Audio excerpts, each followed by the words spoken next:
neighbours. Everybody needs good neighbours with a little understanding.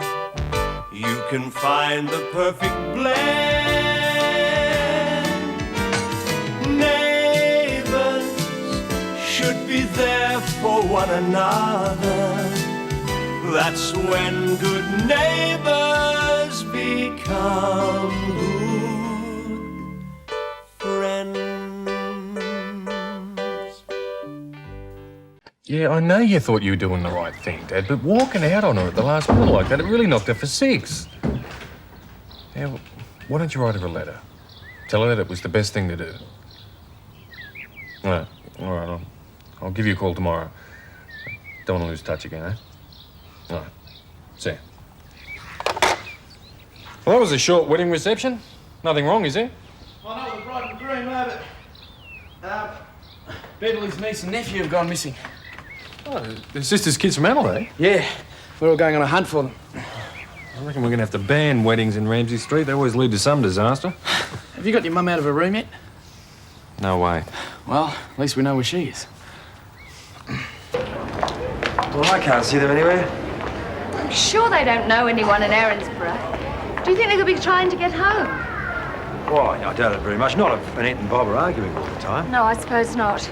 Lucy, think carefully. Did they say anything which could give us a clue? They hardly said anything at all. I thought they were a bit stuck up, but I guess they were unhappy. Well, I'm going to have to give Annette a call soon if we don't find them. I hate to think what she's going to say if I tell them I've lost her children.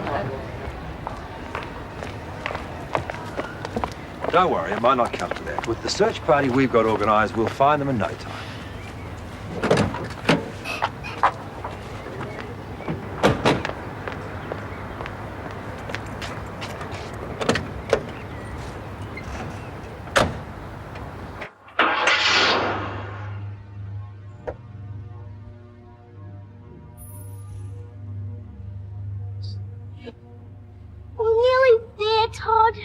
Soon, Katie, soon. Hush, babe.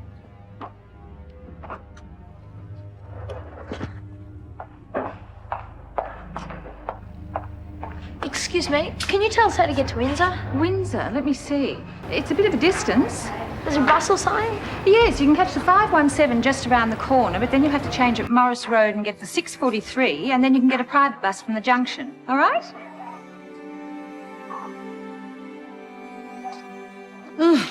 Thank goodness she's gone. All that fussing about wearing the same dress when those 2 poor children are all alone out there somewhere. Mind you, I'm not surprised she was embarrassed. It looked much better on me. Oh, what am I going to tell Annette? Those kiddies are my responsibility. I'm sure you won't have to tell her anything. The others will find them. Yes, but I should be out there looking. Beverly and I are the only people here they know. Oh, Hilary, stop upsetting yourself. I mean, you don't know the area. We'd probably end up by looking for you as well. Yes, well, I just can't stand around doing nothing. Yes, well, let's clear away the rest of this food before it gets stale. Oh. Todd and Katie will be starving. They haven't had a skerrick to eat since breakfast. Where on earth could they be going? Helen, you don't think they've decided to become street kids? Oh. They're back. Thank God they're back. Now, Hi. Oh, it's you. Come in, Des. Don't mind Hilary. Mike told me about the kids. I guess there's no news yet. Obviously not. As a matter of fact, I was hoping you were them. I thought I'd just drop this off. Oh, thank you, Des. How's Eileen? Still locked in a room. Oh, what a way for a grown woman to behave. How would you feel if you were stood up on your wedding? I mean, it'd take a bit of imagination, but how would you... She's got nobody to blame but herself. He's already dumped her once. Now, in my opinion, she's lucky it happened before they'd exchanged their vows. She should be relieved instead of hiding herself away. Des, why don't you take these sandwiches home with you? I'm sure we won't get through them all. Good idea. Des will have to look after himself now that Eileen's pining away and his wife's left him. Daphne hasn't left me. She's looking after her father. Oh, is she? Whatever for? You know, there are professionals who can do that so much better than family. She should be at home with you. Why don't you just mind your own business? Really? And I thought he was such a polite person. He usually is. Well, look, if anyone's got a right to be on edge, it's me. He hasn't got 2 lost kiddies to worry about.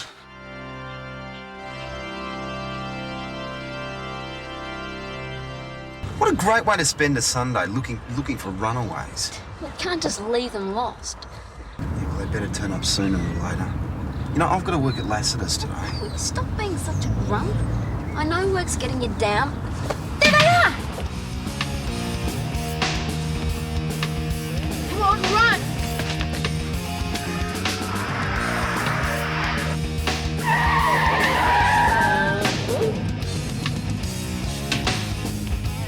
Hey, stop!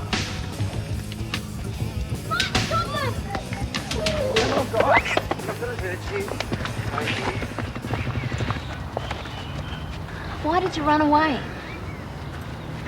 Were you missing your mum and dad? I don't want to go back there. Look, whatever you've done can't be that bad. We haven't done anything. Well, why don't you come back with us and you can talk to Jim and Beverly about whatever's wrong? What good's that going to do? They wouldn't care. I reckon you ought to give it a go. Look, guys, running away's only going to cause more problems. You should know. He's already done it twice. Oh, come on, guys. You're not going to take off again, are you? Lorraine, Hillary, we've found them safe and sound. Thank goodness you're all right. Now, all we have to do is get the other search parties. Oh, it's okay. Mike already knows, Grant. And I left a message at the hospital for Beverly, so... Oh, she isn't at the hospital. Well, they were going to leave a message on a beeper. Ah, you two have had quite a day. And you've got some explaining to do, young man. Not now, Hillary. Oh, well, am I glad to see you two. Come on, Charlene, let's get going. Hey, listen, congratulations, okay? Congratulations, Dad. Wow, we've got work to do. Thanks Come for on. finding what's this wee business? Well, you said you'd help me, remember? Me and my big mouth. See ya. Bye. Bye. Hillary, we're going to finish doing the dishes. You too, Lucy. I'm sorry I got snitchy before the wedding. Doesn't matter.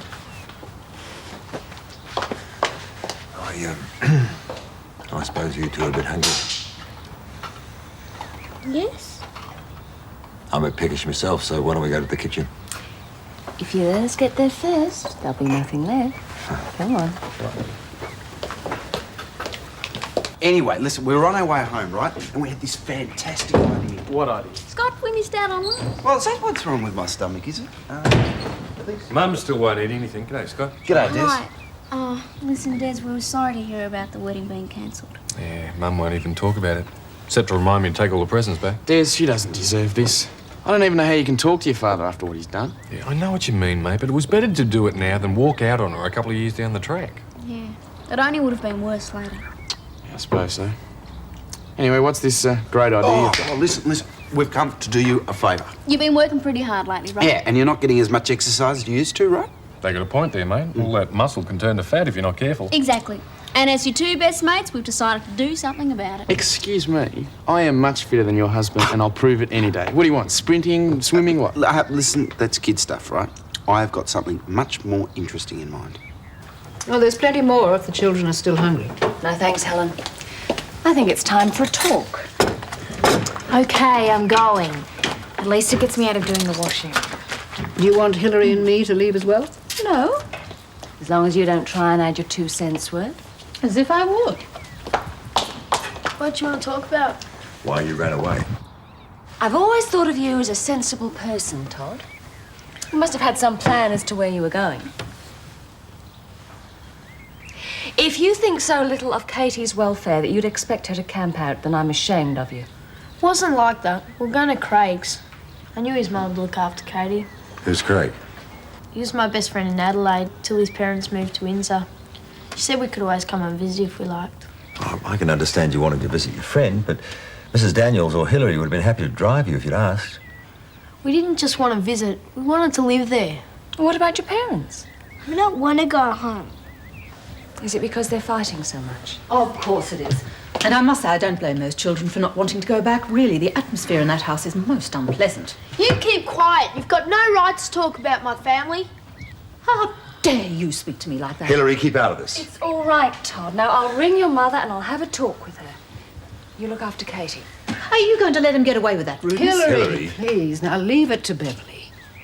Now, why don't you take some afternoon tea to Charlene and Scott at Lassiter's? I'm sure they'll appreciate it.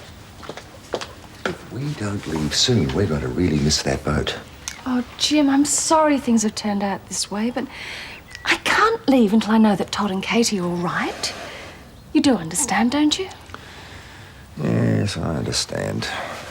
It's just that I'm only starting to get used to your pager. Now I've got a niece and a nephew vying for your time as well. 10 years from now, our wedding day will make a great after-dinner story. And you mean I won't have you to myself even then?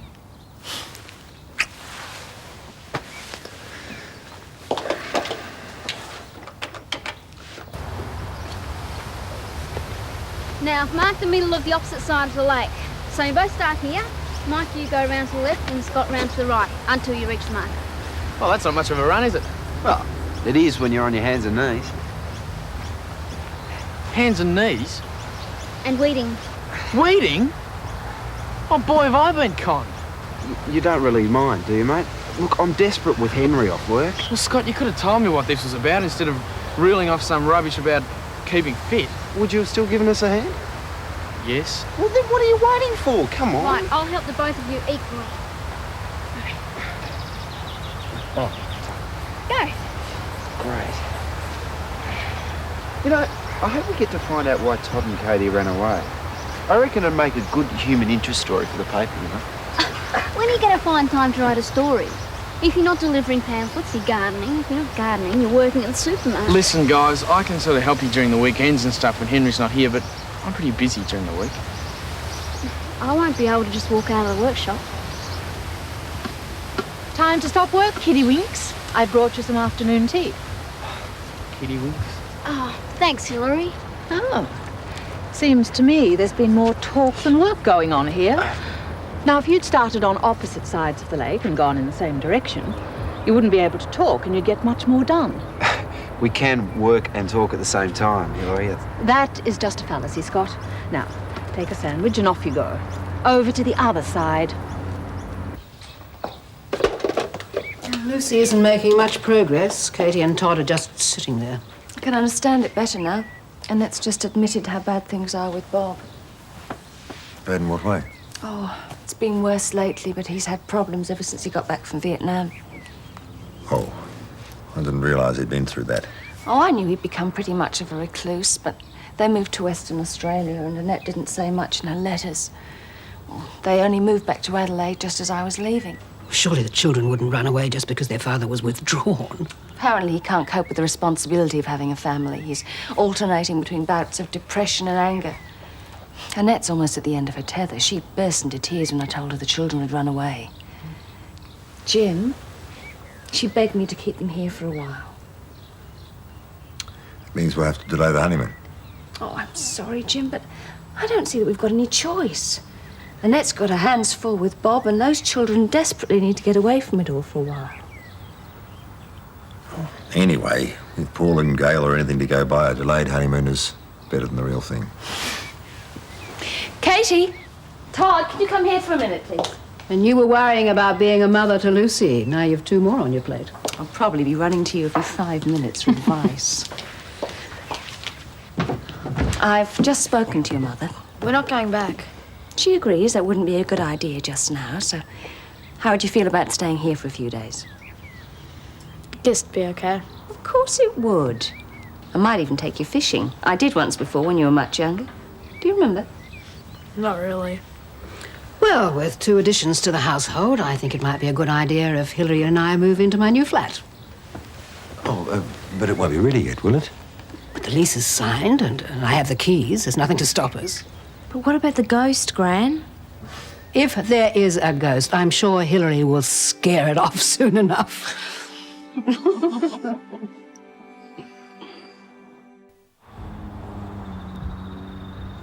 You know I don't like camping. And camping indoors is no better than camping in the bush. Don't worry. We'll get everything organised tomorrow.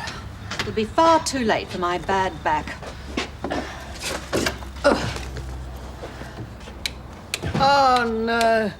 The electricity hasn't been turned on yet. Well, then I think we ought to go back home again. There's plenty of room for us to put up an extra couple of people for one night. Sounds good to me, Helen. We can't spend all our time falling over each other in the dark. Nonsense. We'll get Jim's torch out of his car and we'll try and find some candles. And what about cooking and the hot water? Well, I'm certainly not having a cold shower. Relax. There's a gas stove and there's a gas hot water service. I know they're turned on because I checked last time I was here. If you're sure. Of course I'm sure. It's going to be fun, isn't it, Hilary? Lucy's finished in the bathroom, so take Katie in and brush your teeth. I thought you guys would be in bed by now. They're just going. Have Helen and Hilary settled in all right? Minus electricity, but otherwise they're fine. Seeing most of your toys are at home, I thought you might like to borrow these. Well, we might have to stay here, but don't think we're charity cases. I didn't think that. None of us do, Todd. Todd, if you're going to climb on your high horse every time someone's nice to you, you're going to make life very difficult for yourself around this place. Kindness doesn't mean pity, you know. Yeah, sorry, Lucy. Would you like to borrow them? Yes, please. Okay. Good night, all of you. No. Good night.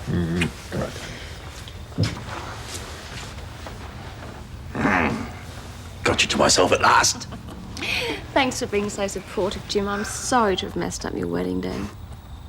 It's your wedding day, too. I know. It's also my nephew and niece that have thrown a spanner in the works. Maybe. But I think I'm better off than Helen is. I'll take Todd and Katie ahead of Hilary any day.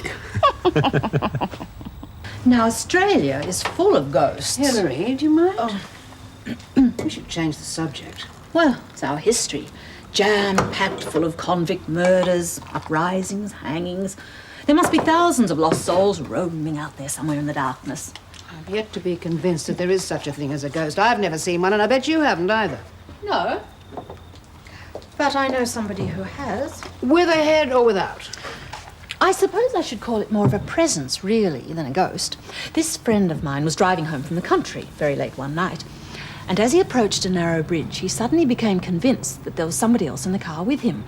Now, he was so sure that he actually stopped the car, got out and had a look in the back just to make sure. Was there? No, not a soul. And as he left the bridge, the feeling gradually faded. Well, he obviously had a very vivid imagination. Yes, that's exactly what he told himself. Anyway, when he got to the next garage, he told the garage attendant about it, having a bit of a laugh. And the garage man told him that it had happened before. Ever since a young man had died after crashing his car on that very bridge. And it always happened on the same day and at the same time as the accident. What was that? Well, how should I know?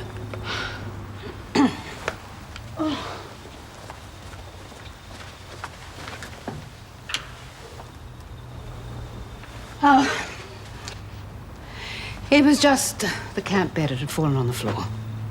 Look, I think I'll make it up and turn in. Helen, would you mind if I had the main bedroom? The little one's so tiny, it's sure to give me claustrophobia. And of course it doesn't get the early morning sun. Oh.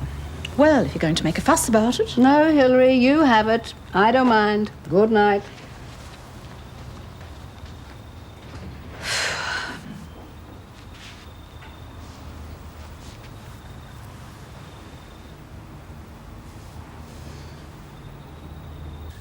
And here's to you, Mrs. Robinson.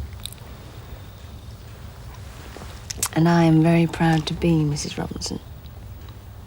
But if you don't mind, Jim, I would like to stick to Beverly Marshall in my professional life. It would complicate things dreadfully to change names at this stage. Trust me, the fall for a career woman. With a built-in niece and nephew to boot. Well, they may have ruined our honeymoon, but the bedroom door has a huge lock on it. I'm frightened. Why, darling? You're quite safe here. There are funny shadows in my room. They look like people. And you know they're not. Now, come on, I'll show you. I'll still be scared. Can't I sleep in your bed, Aunt Beverly? Please?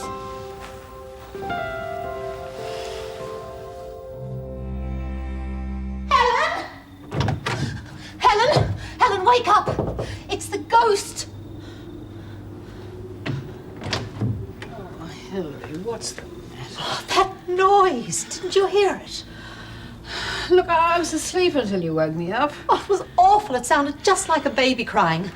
And it came from this room. You're imagining things. There's no baby in this building. Well, no, of course there isn't now. But there was once. Oh, come on, Hilary. Look, this is what comes of you telling ghost stories before you go to sleep. You had a bad dream, that's all. Hardly. You don't think I've had a wink of sleep on that dreadful stretcher, do you? I was wide awake. Well, it's apparently gone off to bother somebody else. Good night. I need my sleep even if you don't.